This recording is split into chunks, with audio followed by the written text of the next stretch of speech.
Good morning everyone, কেমন আছো সবাই?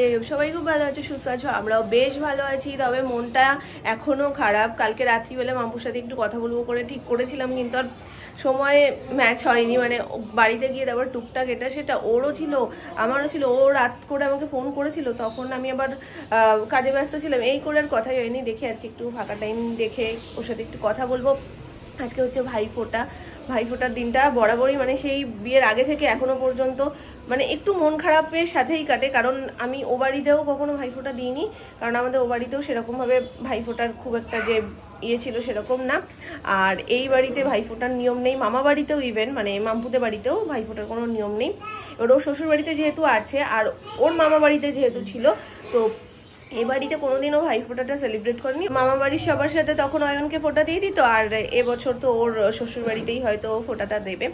তো আমার মানে যেহেতু ও বাড়ি থেকেও দিইনি আর এ বাড়িতেও নিয়ম নেই, রাখিটা পড়ালেও আমি ভাইকে মানে সোনুকে ভাইফোঁটা দিই না কখনো, যে কি থেকে কি হবে। কারণ নিয়মের ব্যাপারে মানে বরাবরই একটু সতর্ক থাকা ভালো। কারণ যেটা আছে সেটা করো, যেটা নেই নতুন করে সেটা বাড়িও না, কারণ এটা ঠাম্মিরই কথা, নতুন করে বাড়িয়ে কি থেকে কি হবে। তো যাই হোক, এরই সাথে আরেকটা জিনিস বলি। অনেকদিন আগে মানে আমাদের সেটা নিয়ে আমি কোনো কথা আর কি বলিনি, দুর্গাপুজোর বরণের সময় আমি গেছিলাম। ওখানে যাওয়াতে বরণ দেখতে খুব ভালো লাগে আমার, আমি বরাবরই বলি। তো ওখানে যখন দাঁড়িয়েছিলাম তো কাকিমারা এসে সিঁদুর ভরিয়ে দিয়েছিল। তো একজন দেখলাম কমেন্ট করেছো যে বরণ নেই তারপরেও তুমি বরণ করছো, নিয়ম টিয়ম কিছু মানছো না, যদি কিছু হয় তখন বুঝবে। তো আমি তো বরণ করিনি, আমি গিয়ে বরণ দেখছিলাম। তো কাকিমা এসে সিঁদুরটা পরিয়ে দিয়েছিল। তো সিঁদুর পরার কোনো নিয়ম হয় না। সিঁদুর কেউ কাউকে দেখলে মানে এও কোনো মানুষ আর একটা মানুষকে সামনে দেখলে সিঁদুর পরায়, শাখায় সিঁদুর দেয়, নোয়ায় সিঁদুর দেয়, মাথায় সিঁদুর দেয়, এটা খুব স্বাভাবিক বিষয়। সিঁদুর পরিয়ে দেওয়ার অর্থ তো আর বরণ করা না। মাকে বরণ আলাদা জিনিস, সিঁদুর পরানো আলাদা জিনিস। যাই হোক, ওইটাই বলছিলাম কালকেও, যে মা যদি একটা আটকে দেন তো আর একটা পথ খুলে দেন। তো দুর্গাপুজোর বরণটা না থাকলেও কালী পুজোর বরণের নিয়ম আছে, সেটা ঠাম্মির থাকাকালীনই মামুনি বা সোনামা ওই বাড়িতে গিয়ে বরণ করতো, তখন তার আমি ছিলাম না। তো এই নিয়ে আমার 2 বছরের বরণ, মানে আমি অনেক আগে মানে বিয়ের প্রথম 1 বছর বরণ করেছিলাম, আর এই যে কালকে গিয়ে আর একবার বরণ করলাম। তো বাড়িতে থাকা হলে না প্রত্যেক বছর এই দিনটাতে গিয়ে বরণ করে এরকম মজা হয়। কালকে কি মজা হয়েছে, নাচ থেকে শুরু করে সমস্ত কিছু। তোমরা আশা করি ব্লগটা দেখেছো, যারা ব্লগটা দেখোনি আমি বলবো ডেফিনেটলি একবার চেক আউট করো। এত এত মজা করেছি, মানে সেরা মজা। এতটা মজা হয় না, নাচানাচি, সিঁদুর খেলা, মাখামাখি, আর তার সাথে মেজো মামি ওইরকম ফাটাফাটি নাচ, মানে জাস্ট জমে গেছিল ব্যাপারটা। তারপরে সবারই কষ্ট হচ্ছিল, তো মাম্পুও কেঁদে দিয়েছে যাওয়ার সময়, আমারও খুব কষ্ট হচ্ছিল। তো যাই হোক, খুব হাসি কান্না ভালো লাগা সবকিছুর মধ্যে থেকে কালকে দিনটা খুব ভালোভাবে কেটেছে। আই হোপ এর পরের দিনগুলোও খুব ভালোভাবে কাটবে। তুমি যতই বলো অত কি সুস্বাদু জানি না। যাই হোক, এই দেখো গাছের চেরি, এই যে দেখতে কি ভালো লাগে না? আর গাছে যখন হয়ে থাকে দারুণ লাগে দেখতে। গাছ থেকে পড়ে পড়ে যাচ্ছিল, ওই জন্য বাবা কটা তুলে নিয়ে এসছে, এখনও গাছে কয়েকটা রয়েছে। তো পুরো মনে হচ্ছে কাশ্মীরেরগুলো শুধু বড় বড় আর এগুলো একটু ছোট ছোট, এই হচ্ছে তফাৎ। দেখতের দিক দিয়ে খুব ভালো লাগে, কিন্তু খাওয়ার যদি বলো টেস্ট, খুব যে টেস্ট আহামরি তা না। এইটুকু জিনিসের মধ্যে 3টে-4টে করে দানা, তাহলে আর এর ভেতরে মাংস কি থাকবে বলো? কি খাবে মানুষ? দানা যদি ফেলে দেয় তাহলে আর কিছু থাকে না। তো বাবা তাই বলছে যে সোনাইকে খাওয়ার পরে একটু দেবে ছাড়িয়ে ছাড়িয়ে, যে কি ছাড়াবে আর কি দেবে, এতগুলো দানা ফেললে আর কিচ্ছু থাকবে না ভেতরে। তবে দেখার জন্য একদম চোখ শান্তি যে আমাদের এই গরমের মধ্যেও এরকম চেরি হচ্ছে গাছে।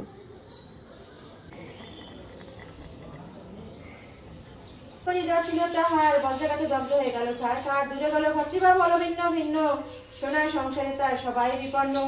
ভিক্ষা লাগিয়ে সবাই ফিরে ঘরে ঘরে, পেটে জ্বালায় করে দেশ দেশান্তরে। বিপদে পড়িয়া শেষে সাধুরতা নয়, 2 চোখে অশ্রু ঝরে কাঁদি উভরায়। লক্ষ্মীব্রত করে তথা স্বপ্নাদিগণ, সাধু স্মরণ হইল পূর্ব বিবরণ। তখনই বুঝিল কেন পড়িল বিপাকে, অহংকার দোষেতে বিদ্যাজিল তাহাকে।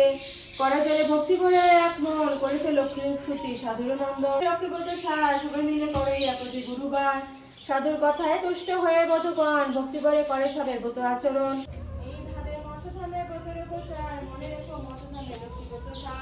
যেহেতু দুর্গাপুজোটা অনেক আগে আগে হয়ে গেছে, যেই সময় দুর্গাপুজো হওয়ার কথা সেই সময় হচ্ছে কালী পুজো। তো এখন গাছে দেখো শিউলি ফুল ফুটছে, পুজোর আগে আগেও ফুটেছে কিন্তু খুব কম। এখন এই যে শিউলি ফুল গাছে ফুটে, যেগুলো ওপরের গুলো সেগুলো নিচে এরকম পাতায় পাতায় পড়ে রয়েছে, নিচেও পড়েছে অনেকগুলো।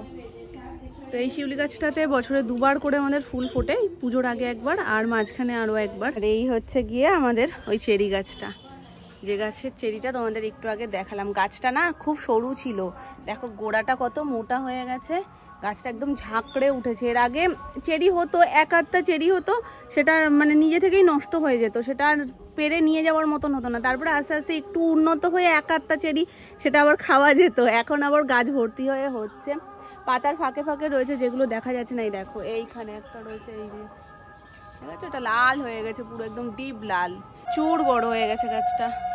এই দেখো আমি যেখান থেকে দেখতে পাচ্ছি তোমাদেরকেও দেখাচ্ছি,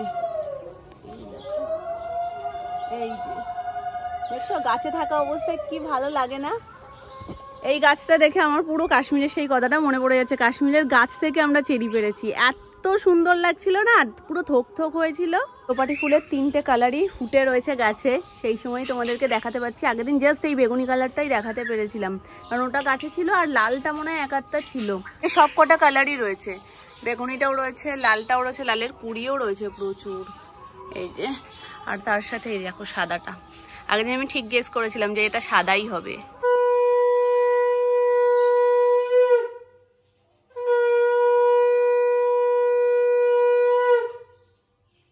কিরম করে এরম হাত তো করে, এরকম করে শুধু লাফায় না, শুধু লাফাচ্ছে, কিরম করছে, এরম করছে, এরম করছে, হাত তাত কিরম করে দেখো। ওটাও তালপাতা সেপাই, তুইও তালপাতা সেপাই। আমাদের ওপরের গাছে চেরিগুলো বিভৎস টক, সেই টক চেরিগুলোই ওর পছন্দ। খেয়েছো তুমি চেরি গাছের? ঠিক আছে বাবা, এটা তোমার? আচ্ছা, এটা আমি নিয়ে নেব। আজকে আমাদের এখানে মায়ের বরণ, তো কাল আর বরণ হয়নি, আজকেই সন্ধ্যের পর থেকে বরণ হবে বলে অ্যানাউন্সমেন্ট শুরু করেছে। তো এই যে আলোগুলো দেখছি, এখনো মনটা যেন সেই, এই গানটাও চলছে, মনটাও আনন্দে লাফাচ্ছে, কিন্তু এরপরে কালকে থেকে যখন এগুলো বন্ধ হয়ে যাবে তখন মনটাই খারাপ হয়ে যাবে। অবশ্য মন খারাপই করছিল, তো এই জন্য ভাবলাম যে একটু যাই আমাদের এই কুদঘাটেই, মানে আমাদের যে পুজোটা বড় করে হয়, পুজোর দিনকেও বেরিয়ে দেখেছিলাম যে ঠাকুরটা আর কি, তো তারই ভাসান আজকে বেরোয়। আর খুব বড় করে আমাদের কুদঘাটে বাজি প্রদর্শনী হয়, তো ওটা দেখতেই এখন যাচ্ছি। এখন মোটামুটি বাজছে 8টার মতন, খুব বেশিক্ষণ থাকবো না, কুদঘাট যেহেতু কাছেই যাবো আর আসবো, জাস্ট একটু দেখে ঠেকে আসবো, বাইরে গেলে একটু মনটাও ভালো লাগবে। দুপুরে মাম্পুর সাথেও কথা হচ্ছিল, তো ওরও ভালো লাগছে না কিছুই, তাও একদিক দিয়ে ওর একটা প্লাস পয়েন্ট আছে, ভাইফোঁটাটা আছে, তো সেটাও সেলিব্রেট হচ্ছে, একটু তো সব মন খারাপের মধ্যেও আনন্দ আছে আমাদের, যেহেতু সেটাও সেলিব্রেট হবে না, তো সেজন্য আর একটু বেশি করেই মন খারাপ। আর এখন সন্ধ্যের টিফিন নিয়ে এসছে পিৎজা, আর তার সাথে ফ্রেঞ্চ ফ্রাইজ মনে হয়, দাঁড়াও, ফ্রেঞ্চ ফ্রাইজ, এটা কি গো, চিকেনের, হ্যাঁ spring roll, chicken spring roll, আর এটার মধ্যে একটু সাইড দাও, এর মধ্যে রয়েছে পিৎজা।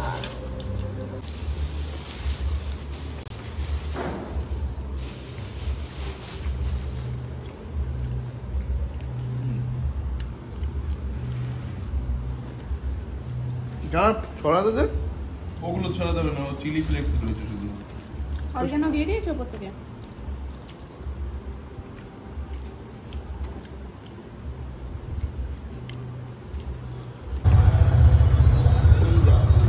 ভাসানেই যাচ্ছ?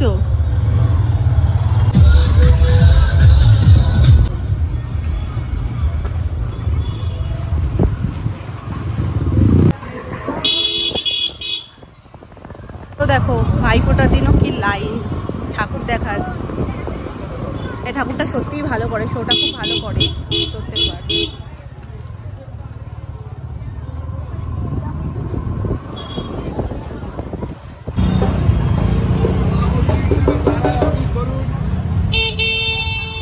এটা এই ধারেরটা, যেটা ওই যে বড় মা করেছে বললে না আগের দিন, ওইটা।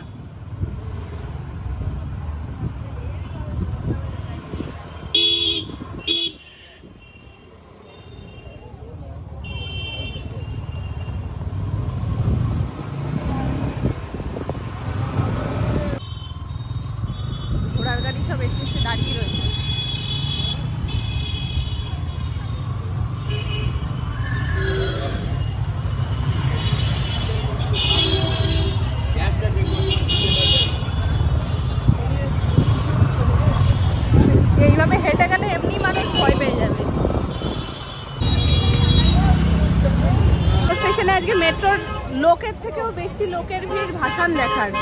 শুধু দেখো এই সাইডটা পুরো জমাট হয়ে গেছে। দাঁড়াও আর একটু এগিয়ে যাই, আমি তোমাদের দেখাচ্ছি।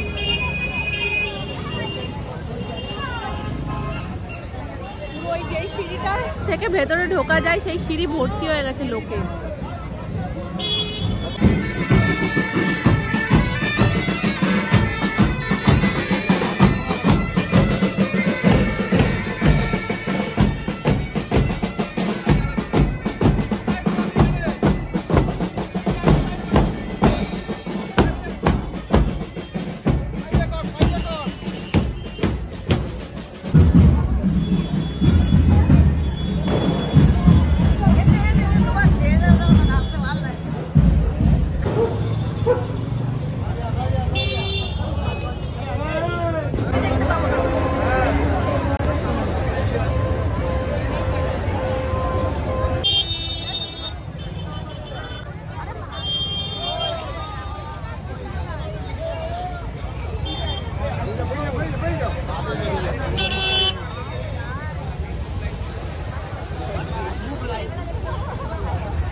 এখন ভাসান হবে না, 12টার পর ভাসান হবে।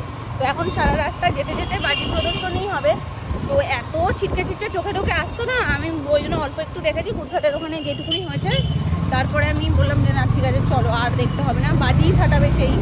আর বারবার আসছে চোখে, বাবা এমনিতেই চোখে সমস্যা। কাকাই ভাসান দেখতে ভীষণ ভালোবাসে, ওই জন্য তাড়াতাড়ি করে আজকে দোকান বন্ধ করে চলে গেছে ভাসানের ওখানে। আমরা যেখানে ছিলাম ওখানেই এত ভিড়, কেউ কাউকে খুঁজে পাচ্ছে না। আমি ফোন করেছিলাম, বলছে কি আমিও এখানেই আছি, কিন্তু হয়তো তোমাকে আমি খুঁজে পাবো না, এতটাই ভিড়ের মধ্যে রয়েছে। তো যাই হোক চলো, ওই রাস্তাটা পুরো একদম আজকে আটকানো, পুরো ব্লক করা রাস্তা, আমরা অন্য রাস্তা দিয়ে যাচ্ছি।